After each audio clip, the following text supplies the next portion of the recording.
Right, well the question I had starts with a quotation from the German writer Rilke, which I've always found very interesting.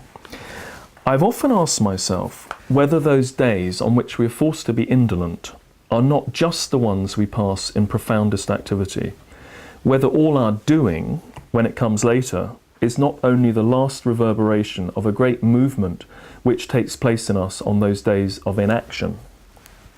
And then the second part of my question is, in the light of increasingly apocalyptic forecasts about climate change and an understandable tendency for many of us as artists, activists and educators to react to this changing reality by mirroring it with increasingly urgent and sometimes apocalyptic language, for instance the recently released film The Age of Stupid.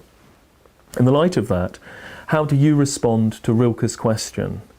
Could you talk about the role that slowing down and reflectivity plays both in your creative process and your interaction with your audiences?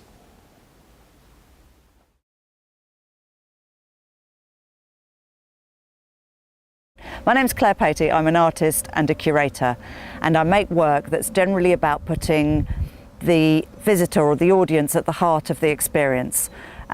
Recently my work's developed to be a lot to do with food, to do with putting the kitchen table at the heart of the project. It's about cooking, it's about growing food, and about coming together to eat and share food and to talk and make merry. And at the moment we're here on Rosendale allotments in South London in Lambeth, where I've been part of a big project called Feast, which I co-directed, which was about a group of school children coming together with a gardener and a chef, the allotment holders and a team of artists to grow, cook, serve and share an alternative school dinner that took place for 400 people on the allotment. I'm also involved annually in a project called Feast on the Bridge, where we close a bridge over the River Thames in the heart of London and create a huge harvest banquet where anybody can come along, sit down, share a meal, share a conversation, share a drink, share a dance and reclaim a big public space in the heart of the city.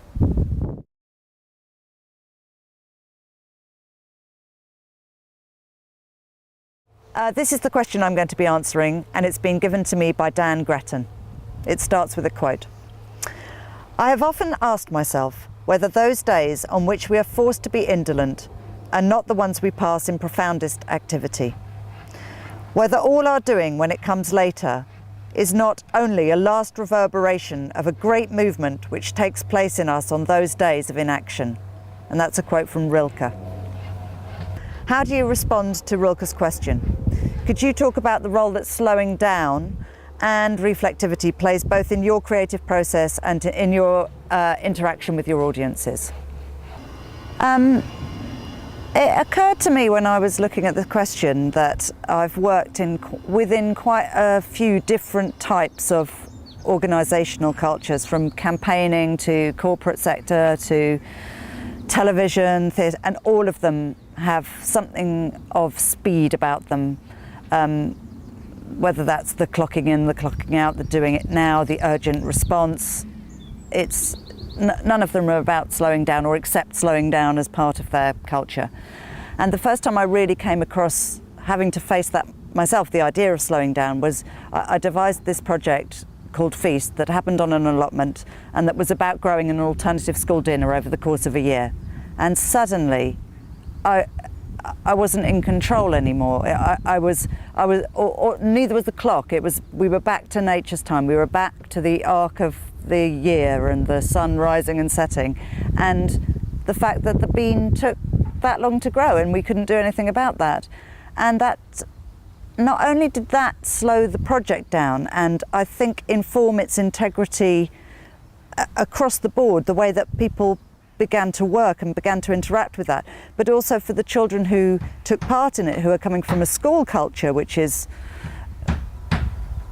pretty set out and time orientated. That doesn't really encourage you to slow down and have time for the imagination and time to think. We were involved, there was, yeah, sorry, this is a slightly another point, but we were involved in productive and creative and physical activity, gardening, and we were weeding or we were planting. But for me, one of the most magical things that came out of the project was that allowed time, and that allowed time for incidental conversations. And teachers would remark on it and say, you know, I've never heard the kids talking in that way to one another. And it sort of seemed to be about what we ought to be doing somehow. I do agree with the premise of the quote at the beginning. It's that space, it's that rhythm, if you like. I believe that the body, like nature, like the spring comes after the winter, the ideas come after the period of rest, that we're all part of that, and it's about that balance, it's about that cycle, it's about harmony. And it's also in a way it's an act of defiance.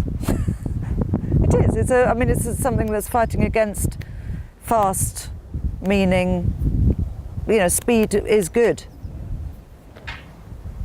Fast money, fast food, fast.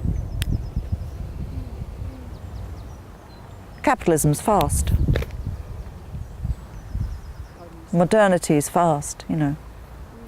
And gardening isn't fast.